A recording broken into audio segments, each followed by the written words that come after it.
Nos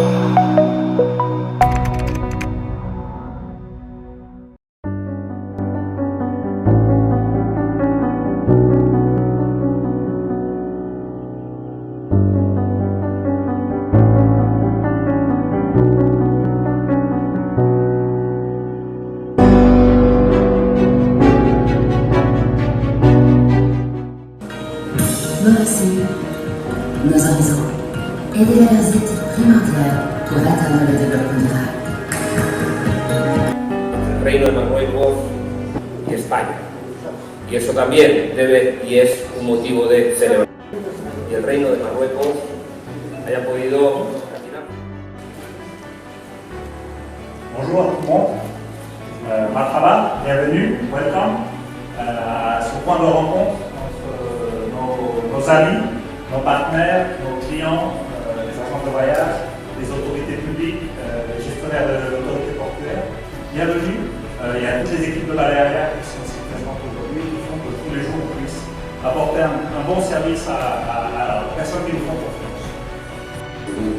Balearia, qui aujourd'hui représente plus de 20% en termes de trafic de transport de fret au niveau du port d'Angenève et qui accompagne le développement de ces trafics, aussi bien celui du passager que celui du fret, en prenant en compte, en partageant la vision d'Angenève, notamment sur des éléments qui ont été cités par M. le directeur général, liés à la digitalisation, aux europapiers, à la propulsion propre, les énergies propres, les écofuels, à la mise à disposition d'outils pour accompagner l'expérience client, les seuls qui ont d'ailleurs construit un navire neuf dans l'histoire de Angenève dédié à la ligne, c'est la compagnie Balearia, et qui ont donc accompagné, qui continuent à accompagner le développement du trafic de ligne. Dans le cadre du transfert de marchandises, nous adaptons les horaires pour optimiser la chaîne d'approvisionnement et assurer une logistique intégrée.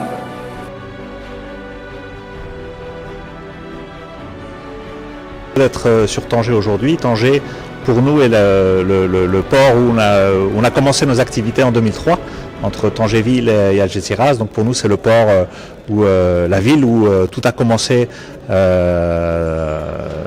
rapport à nos activités sur le Royaume du Maroc. On travaille aussi beaucoup, bien sûr, sur Nador. Et pour nous, le fait d'être présent sur Tanger, sur Nador est quelque chose d'important, parce qu'on peut justement offrir deux sorties ou deux entrées à nos clients.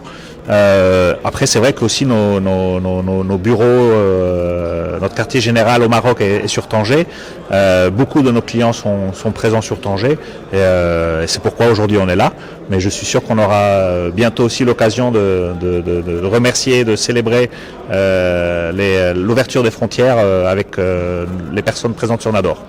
Spécifique sur Tanger, mais sur Tanger, ce que l'on doit faire, c'est bien renforcer l'offre que l'on a actuellement sur Algeciras. C'est une offre qui est bonne, mais qui peut être renforcée.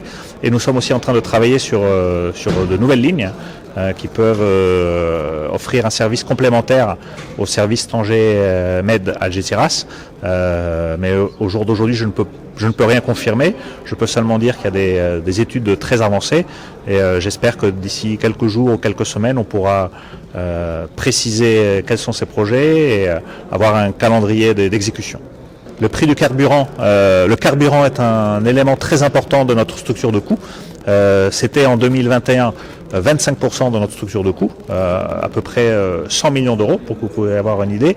En 2022, par rapport à l'augmentation du carburant, la part du carburant dans nos coûts est passée à 40%, donc presque 180 millions d'euros.